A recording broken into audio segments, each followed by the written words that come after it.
Quais são as melhores estratégias de manejo e nutrição para a reprodução nas fazendas de cria? Vamos ouvir agora um especialista que tem várias dicas sobre estação de monta, de desmame e de parição com Cairo Rodrigues. O programa Noticiário vai trazer agora aqui algumas informações sobre estação de monta, estação de reprodução, e para isso vamos falar com o Erlon Alhadas. Erlon, bem-vindo aqui ao nosso programa de hoje. Muito obrigado, é um prazer a gente estar podendo contribuir, para a gente tentar trazer um pouco mais de conhecimento e integrar o que a gente faz às vezes, dentro da academia, o que a gente desenvolve dentro da empresa, diretamente como benefício para o nosso cliente. A gente sabe que muitos pesquisadores estudaram muito tempo, todo mundo está aí num corpo técnico sempre montando essas estratégias, é porque dá certo, né? Qual que é a importância e por que o produtor ele deve montar essas estações aí dentro da fazenda dele, separando esses rebanhos por lote? Então, quais os benefícios disso? Por que ele deve montar essas estações?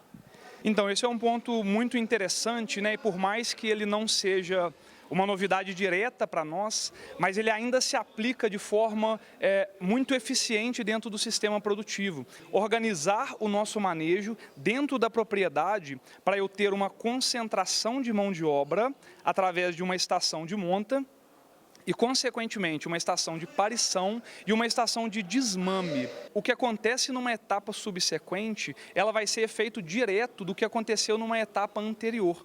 Então, quando a gente olha para a cria, a gente está falando da base do nosso sistema de produção.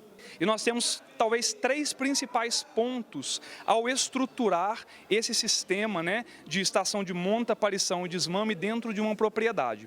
O primeiro deles seria, eu consigo ter uma concentração de mão de obra em períodos específicos do ano em atividades específicas. Segundo ponto, pensando na melhoria tanto produtiva quanto econômica do sistema produtivo, Quando eu concentro essa estação de acasalamento, eu tenho uma maior assertividade ao selecionar animais pouco produtivos e animais com bom índice de prenhez e de produtividade e mantê-lo no meu rebanho. Então eu consigo fazer de forma muito mais clara um processo de seleção e de melhoramento dentro do meu rebanho. O terceiro ponto seria relacionado ao processo nutricional que envolve a fase de cria. O rebanho de cria eu preciso pensar no bezerro, mas eu preciso pensar também na matriz. Então nós estruturamos esse processo de forma que o meu bezerro nasça em uma época de menor desafio sanitário possível, para que ele possa ter um melhor desempenho. E para que ele nasça nesse período que a gente chama de transição secas-água, eu preciso colocar o meu animal em reprodução, principalmente nos últimos meses do ano e nos primeiros meses do ano. Além disso, eu preciso entender o que acontece durante o processo gestacional desse meu animal.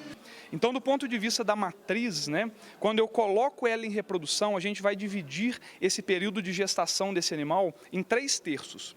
Um terço que a gente fala que é o terço inicial, que é quando vai começar o primeiro processo de desenvolvimento daquele embrião. Um terço que é o terço médio e um terço que é o terço final. O terço médio e o terço final, ele vai coincidir com um período de baixa disponibilidade e de uma forragem onde eu tenho baixa energia e baixa concentração de proteína.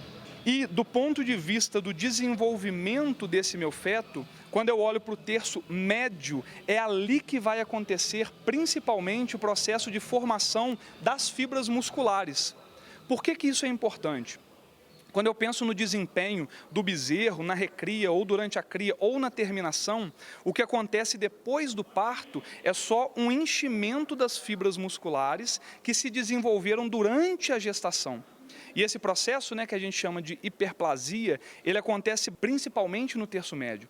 Se eu tenho uma matriz passando por um processo de restrição no terço médio, o desempenho futuro daquele bezerro já está comprometido. Então eu preciso pensar que, associada ao desenvolvimento fetal, eu tenho uma fase de baixa disponibilidade de capim.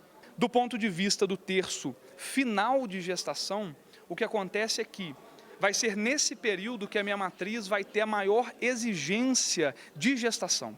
Então ela precisa de muitos nutrientes para poder desenvolver aquele bezerro, aquele feto de forma adequada. Quando eu olho para essas duas fases, eu preciso pensar numa suplementação estratégica para essas matrizes, tanto no terço médio como no terço final. Vai ser nesse período que vai coincidir com o período de desmame desse meu bezerro. E durante este período, o que acontece é que o animal está com a exigência de lactação muito baixa. Então vai ser essa a fase de melhor aproveitamento de nutrientes pela matriz. Então é a melhor fase para a gente recuperar o score de condição corporal desse meu animal para prepará-lo para a estação de monta seguinte. E, Erlon, a gente ouve hoje muito pesquisadores, muitos professores e até mesmo muitos pecuaristas falando, ó, eu quero eliminar a fase de cria da minha propriedade, eu quero encurtar cada vez mais essa fase. E toda essa estratégia, essa aula que você deu aqui pra gente sobre essa estação, vai colaborar muito com esse processo, correto? Muito, e de forma assim, muito clara e significativa. Quando a gente fala de investir em suplementação e em nutrição, isso necessariamente precisa estar relacionado a uma maior rentabilidade para o cliente. Então, o que eu quero, por exemplo, de uma fazenda de cria? Eu quero que a minha vaca me dê um bezerro por ano. Para isso, eu preciso investir na suplementação, em manejo de pastagem, para que esse animal esteja sempre apto a entrar no ciclo reprodutivo. Isso do ponto de vista da matriz. Agora, do ponto de vista do bezerro, nós também temos outras estratégias que contribuem, né, para essa maior eficiência. Como, por exemplo, o uso do creep feeding. Isso permite maiores taxas de ganho e eu desmamar um bezerro mais pesado. E quando a gente olha, por exemplo, para o nosso portfólio, nós temos diversos produtos que podem se encaixar e de forma muito assertiva, né, através do nosso conhecimento e das tecnologias que a gente usa, para a melhoria desse sistema.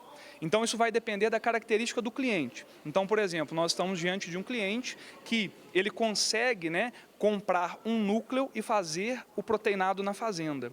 Nós temos então, por exemplo, o núcleo boi verde M, que pode ser utilizado nessa formulação. Nós temos o Fosbov núcleo proteico, que também pode ser utilizado nesse sistema, né? E do ponto de vista de produtos pronto para uso, pensando no período seco, a gente tem o Fosbov seca e a gente tem o Fosbov proteico 35 com monenzina, que se encaixaria de forma muito equilibrada nesse nosso objetivo. Com certeza, Erlon. Uma aula aqui no nosso programa de hoje. Muito obrigado mais uma vez pela sua participação. É sempre um prazer poder contribuir e estamos à disposição, né, atendendo cada vez de forma mais adequada os nossos clientes. Estamos aqui por eles, né?